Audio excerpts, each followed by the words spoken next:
Hello and welcome, ladies and gentlemen, boys and girls. Welcome to the 15th episode of Cricket Spectacle.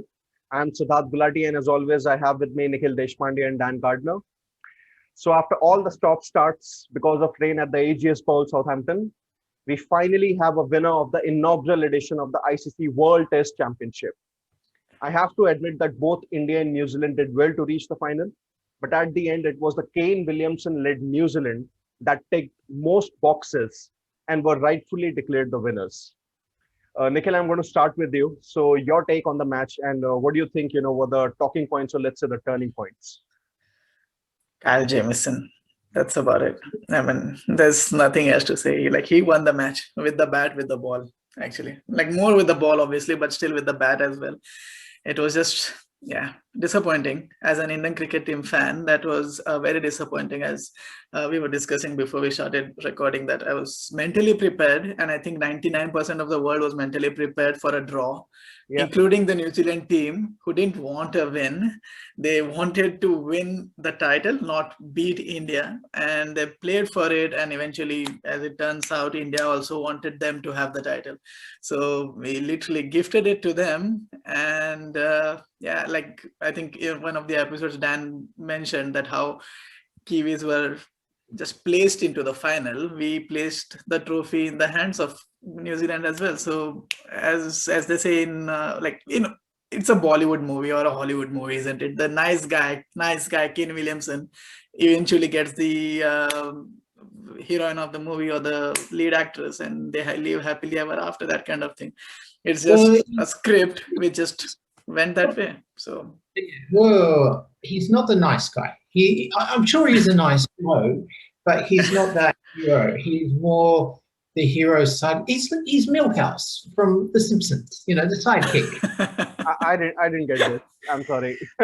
yeah, Simpsons fans will probably get it. He's the guy carrying the glass as you cross the street, and he's like guy for holding groceries. Look, solid but spectacular. Look, let's just remember, I mean, this year it's been a COVID-affected sort of lead up to the test. It's almost an anticlimax. So, I mean, New Zealand actually played more tests than Australia over the period. So New Zealand played 21 tests, India played 24, Australia played 17, and England played 35. The discrepancy is pretty wide, isn't it? It's like England played double the number of matches which Australia did.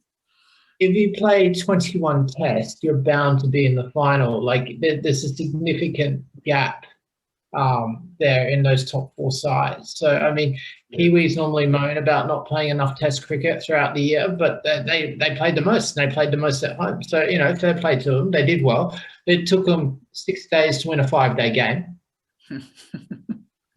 I mean, the rain, obviously, but still. Obviously, because of the rain. Yeah. Yeah, but still, 6 days, yeah. Well, no, I mean, a test match is played over 5 days. I mean, so there's an asterisk next to that one as well. Until New Zealand cricket can win a major international test trophy or a sports trophy within the designated time that a match is meant to run, let's just leave it at that. And plus, where the whole tournament is not being changed in terms of rules in between the tournament as well, because that happened. So obviously there's going to be the asterisk beside it. But see, you can only beat what's put in front of you, right? Yeah, that's also another thing. Like, they did their part. Now the rest of the part is like the technicality of it, which how much importance do you actually give to this? Because if the moment you change the rules in between a tournament start and the finish point, then it kind of loses the value. So personally, I don't think, obviously I would want to win as a fan. I would want my team to win it. But look, I don't know how you two feel about it. I'm going to throw this to both of you separately. How much do you think this title or trophy is actually of value compared to an actual World Cup or a Champions Trophy? Would you say not even close though? We've actually always had this trophy. The Mace has always been awarded to the team at the top of the standings at the end of the year. We've always had this trophy. Like, it's not new. Like this format, like with a final and the whole hype around it, where you actually get like a actual final winning trophy kind of thing.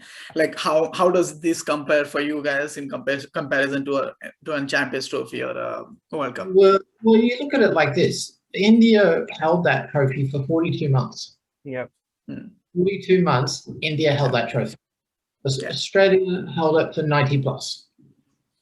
New Zealand held it for 1 day, and suddenly they're the greatest thing in the history of the 1 day. So it'll be interesting to see what, and I mean, they just want to use the title, hey, we're world champions, but there's always been the #1 side in Test cricket. I mean, you look at the West Indies, who held it for 20 years. Right. Australia held it for another 20 years. India have held it for the last 5 years. England will lay claim to it. South Africa will lay claim to it at different points. So I think to put this in terms of, hey, how good is this New Zealand team? Yeah, look, they're okay. They're a solid team. Solid, but not yet spectacular. Absolutely. And you know, being the Test champion, like you have to go win consistently, not just at home, but abroad, and you have to do it everywhere. So Australia did that, India did that, the West Indies did that, New Zealand haven't done it. So, you know, there's that caveat there. Yes, they've won it in this format. Yes, they've, you know, you can only play what's in front of you, and they've had the benefit of, you know, some lovely scheduling. But at the same time, I think this sort of calling yourself a world champion based on this one match in Test cricket is pretty cheap. Go win everywhere for 2 years. No, it is. Go win everywhere for 2 years away from home. And I mean, within the same period, the 2-year period, New Zealand got belted as soon as they left New Zealand. They got belted 3-0.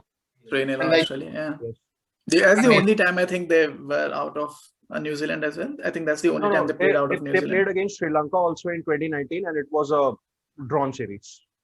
Yeah, it's even worse actually. So, it's even worse than getting belted 3-0 by Australia actually. If you can't beat Sri Lanka in the current, in the last 2-3 years. And they had one more series against Bangladesh, which actually had to get suspended indefinitely, and now of course it got abandoned because of COVID-19. Yeah, so it'll be interesting to see how New Zealand perform over the next 2 years. Like if they get consistently, if they don't play at that same high level over the next 2 years, I think it really devalues the trophy. So at the moment, in a knockout format, it's your World Cups, it's your Champions trophies. I mean, it's your 50 over World Cup. I mean, it's a pinnacle. Then you'll have those individual series like Australia, India, England. You'll have the Ashes as well. India, South Africa. Yeah, India, South Africa. I mean, so they will all be there. I mean, it's kind of hollow to say, hey, we're the world champion, but you haven't beaten Australia in 30 years. Right. Yeah. So I mean, I think my main grudge was that it's not an even playing field. That's what I didn't like about. I mean, again, it's not something which was in anyone's control. It just so happens, like this thing happened, how it happened. But you take out that element of fairness or a level playing ground, and then the rest of it, I just can't take it seriously personally. I mean, again, it is what it is, but I don't know how important this is. It was just one of those things that they started and they had to finish, and they finished it with the final. And just in coming to the final though, I'll start with Sidharth first. Do you reckon such a tournament which is run across like 2 years or 2-3 years, whatever years number of time, should it be a one-off test match, or like something like Kohli suggested, like be a best of 3? Because it is a test series, not a actual one-day international. So it's like, should it be 1 or 3, or no, 3 would be fine, not 5 would be too much. But a best of 3 series, should it be a best of 3 series the next time or the time after that? What do you reckon? Yeah, if you ask me that, was it really fair to have just one test to decide the winner? Absolutely not. In my opinion, absolutely not. Yes, people can have different opinions. It's absolutely fine.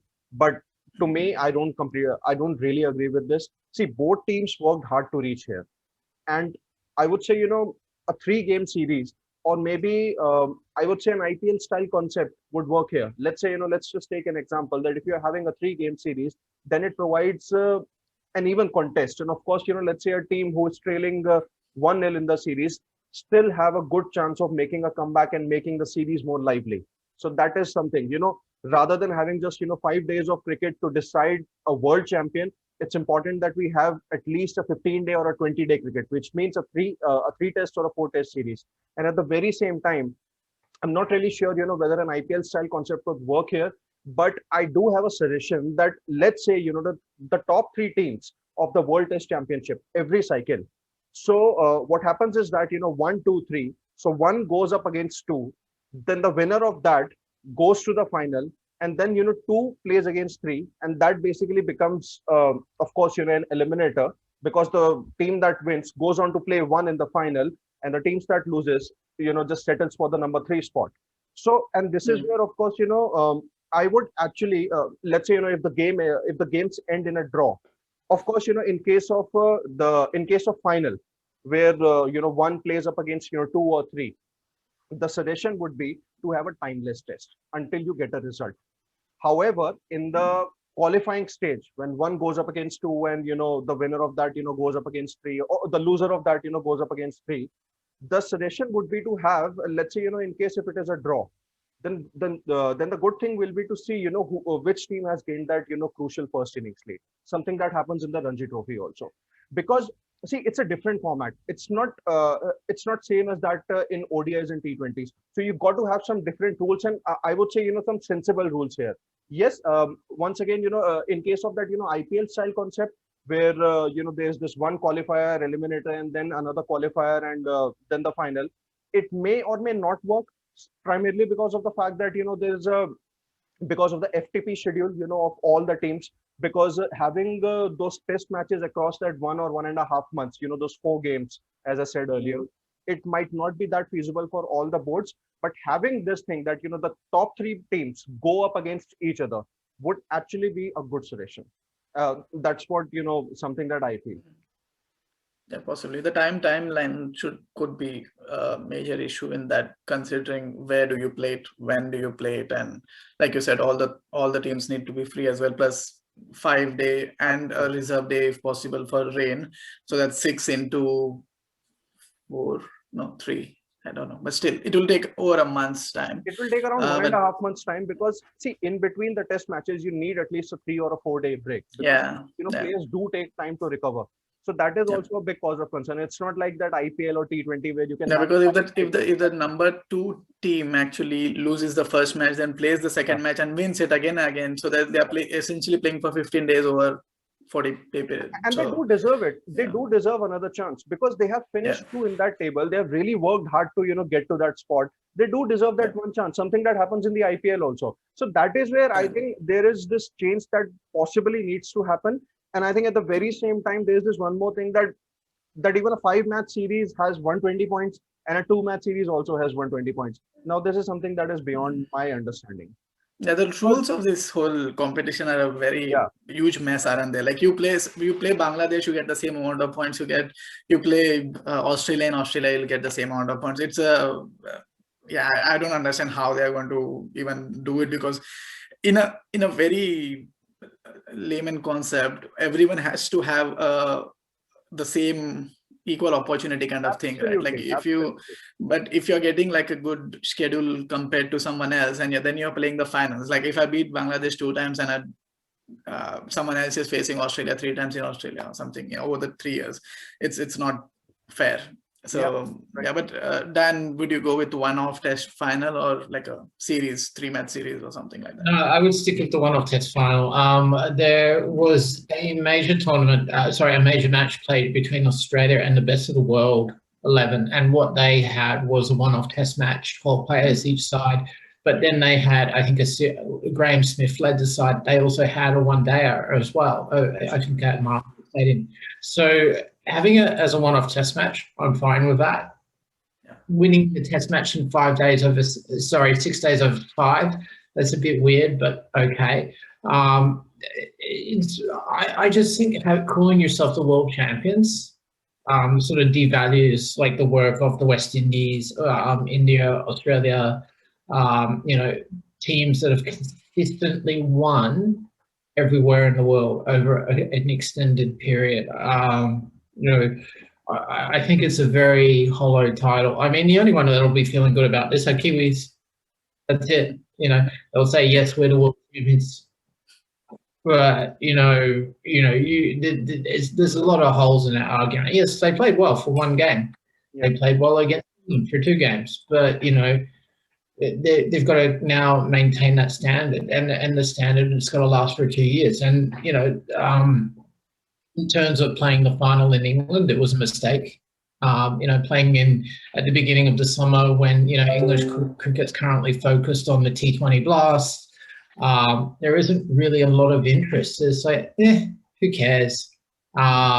It's like giving your little brother that toy just so he shuts up at the dinner table. It's like, you got it now. Good on you.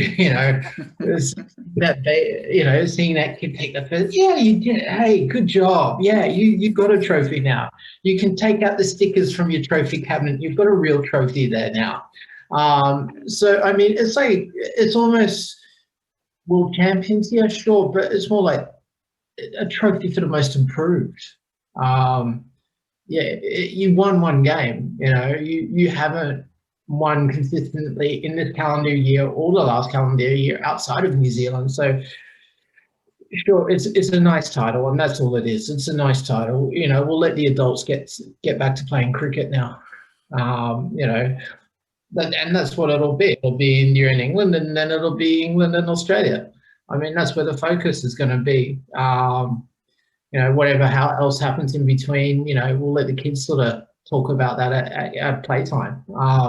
So, I mean, Virat and India were really gracious. I thought the selection of having 2 spinners obviously didn't work on a seaming wicket. Yeah. And, India don't play pace well. They don't play pace well outside of India. They had a good stint against Australia across two flat tracks in Sydney and Brisbane. But they paid the price for being really reckless. Now it's going to be interesting to see what happens moving forward. I mean, are India going to stick with the same squad? We're also going to have the T20 World Cup coming up, and we're also going to have players. A lot of these players that played it for England, for Australia, with a conflict with the IPL. And, again, that's another major talking point. Should England be hosting that match? No. I mean, you look at countries now for a match of that significance with the opportunity to play 5 days of good cricket. So, at this time of year, you're looking at the UAE, you're looking at Australia. Australia had 46 playing days of cricket. England, New Zealand had 17. The UAE had the highest number of days for actually allowing cricket to play. So a match like this raises more questions than answers. Look, it'd be nice to play it over 3 test series, but logistically with T20 cricket, it's now not possible. And the timeline again with the 3 test series is a bit difficult, isn't it? World champions after 1 test. It's like, really? I mean, if I was Virat, I'd be scratching my beard too. And I mean, speaking of Virat, though, I think something which you mentioned as well, Dan, that would we see any changes in England? So the Indian team now that they have lost a test match, I think personally from my point of view, it would be a huge, massive overreaction if we actually decide something on the basis of 1 test match. I know it's a final and all that, but the issue where I really think that issue is with Indian team right now, which needs to be addressed rather than the Virat Kohli problem, which is going to linger till he actually gets back to form. It's going to stay, but he's not going to go anywhere. That's a certainty. India is not going to change that. But the bigger issue at play, which is very evident with it was very evident since like a year and a half, is that Cheteshwar Pujara, Virat Kohli, Rahane outside India, but still inconsistent. That top order of India fails, and it's been a constant. It's not like a one-off thing that we have seen. It's a consistent thing. Even in Australia, Indian tailenders and the lower middle order and the middle order actually bailed India out. But the top order, and it's a huge issue because there's no one to take their place. That's the issue. It's the whole system which India has right now, it depends on whether or not these players who are already in the team can deliver. And when they don't, you're not going to get bailed out every time by your lower order, right? Which happened in this particular match itself. And Yeah. let's say the top order did not crumble like they did on day 6 yesterday. You get the trophy, nobody is speaking anything about any changes. You go back to normal, you sleep, you get the trophy, you go have a holiday before the England test. But now the problem is how do India fix that? Is there even a solution? Siddharth, I'll come to you. Is there even a solution for that? See, the talk of that playing, two spinning all-rounders didn't actually go in India's way was primarily because of the fact that Jasprit Bumrah did not bowl well. Had he got those wickets, we wouldn't have had this discussion of going in with both Ashwin and Jadeja. So the point with India is not their bowling here. People can say that the bowling lacked potency. There was this age-old problem of not getting the better of the tailenders of the opposition team. Yeah, of course, that's one of the problems that has existed over the past 50, 60 years. So let's say no, they're like 700 years now. It's been ever since cricket was invented, India can't get our tailenders. That's a fact. I think the problem in England is, with the Indian batsmen is that, of course, you spoke about consistency. With Cheteshwar Pujara and Virat Kohli, we have seen that, they haven't got those big scores, but at the very same time, they've got those, crucial 50s or played those crucial knocks. Case in point being, the Australian series, Pujara did really well. It was primarily because of his innings in the last couple of tests that India did manage to, let's say, win the series and draw in Sydney. But I think at the very same time, in England, how you can really, fix this problem, I think it's just by frustrating the England bowlers, just by being there at the crease, even if the runs don't come at a good pace. The problem, with that, just sorry to cut you there, but the issue with that is that when you play in England or let's say even New Zealand in seaming conditions, you will get a ball which you can't play eventually. So not getting those runs, frustrating them is one thing, but you're going to get out. You can't do anything about it. You're not going to play till 500 or 600 runs on those pitches, right? Because realistically, how much was the playing time? 3.5 days across the 2 days without the rain, 3.5 days. So the same thing happened in India when England played, and test matches were over in 3.5 days, and there was this whole the pitch is too bad narrative. So leaving that aside though, because you shouldn't make excuses at all. The problem is there, but Cheteshwar Pujara as well, what he does is he is a blocker, and he will not, his strike rate is not going to go about 40 even on the best of days, right? But if you are not scoring runs and if you are just going to stick around like Pujara did, the funny part is Saudi scored more runs in one innings than Cheteshwar Pujara did in 2 innings. Now the bigger impact in a final is the runs, not the number of balls. Because see, again, that's the thing, like you will get out eventually, the next batsman is going to come, the score remains the same. The problem is Cheteshwar Pujara. It's fine when it works, but in this case, the problem is Cheteshwar Pujara, and we have no replacement for him. Absolutely. India doesn't have any replacement. Absolutely. Now, what do we do? You are just sitting now, hoping that Cheteshwar Pujara scores. Will he though? Yeah, absolutely. See, it's not that, I really don't doubt these Indian batsmen because, see, they are of high quality. They've done well over the years. The problem with both Pujara and Rahane is that, there are a lot of soft dismissals that, Kohli, we are witnessing. Kohli as well. Even with Kohli also. Well. That is the point. And I think that is where India really need to possibly, I would say, brush up their game because you talked about Pujara. He's just going to block. But at the very same time, it is the responsibility of the other batsmen around him, say the likes of Rohit Sharma, Virat Kohli, and even Ajinkya Rahane, to get those runs at a good pace. I'm not saying at a strike rate of 80, 90, or probably 100. No, not everybody is Sehwag or Rishabh Pant here, but you possibly have to get those runs at a strike rate of, let's say, maybe 60 or 65, and that is where Cheteshwar Pujara might just feel at ease, or he might just be free to go for his shots. So that I think it's the responsibility of the other batsmen. And I think, as you said, when you talk about our openers, specifically Rohit Sharma and Shubman Gill, I think they possibly are in good stead to do well against this England attack. because England will most likely be without the likes of Jofra Archer and Ole Stone, both of whom I would say, could have proven to be a bit more lethal for, let's say, India. And given the fact that, James Anderson and Stuart Broad aren't being preferred, to, let's say, play simultaneously in all the games. So there's a good chance that, the Indians might just have that, I won't say an easy period, but at the very same time, you could just have that extra cushion or that extra factor that you could just, go after the England bowling from the get-go, so that the middle order doesn't feel that pressure of, just scoring runs. Yeah. Dan, Virat Kohli, how do you feel about him? I mean, there are many opinions about him and not being... So his captaincy for a change is not the issue here, but him as a batsman, when do we start worrying about Mr. VK? Well, I mean, it's always going to be peaks and troughs, and I think we're being a bit hard here on Virat. I mean, you've just turned up. You're in England, one game. India had no warm up. I really wouldn't worry. His quality will come through. So that's the rub. You got to stick with your side, and you got to remember. I mean, case in point with Virat, you can have one or two bad games, and that's fine. I mean, Steve Waugh took 17 Test matches to score his first 100. I'm not worried about Virat at all. Yeah, I mean, the quality will come on the through.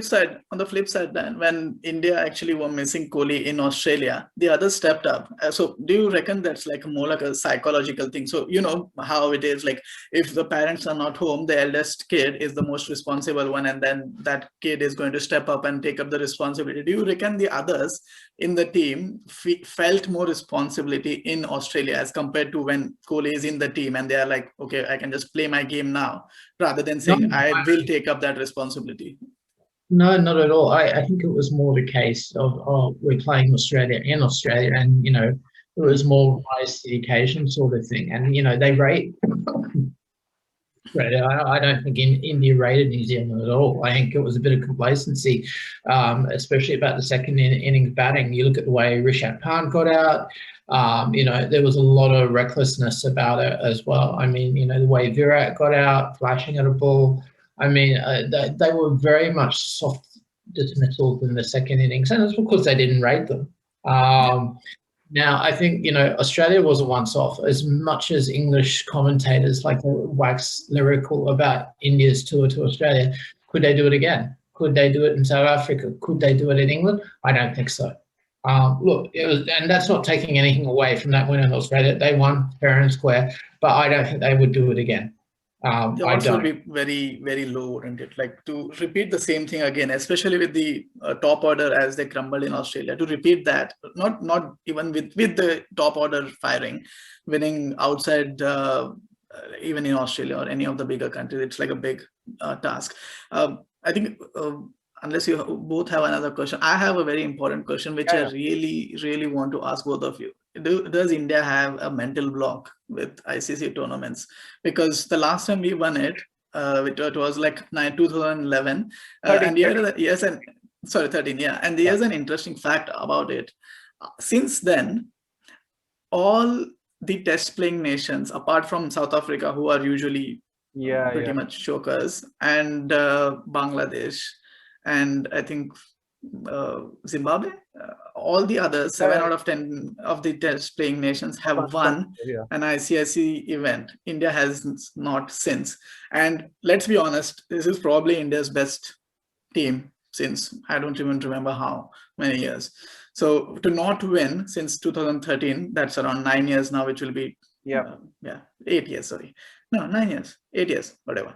The math has gone out of the window. But is it a mental block? That's the question. Is it a mental block, or is it just not performing on the day? No, I think it's more not performing on the day. And the problem is you really have an unbalanced side from that last test.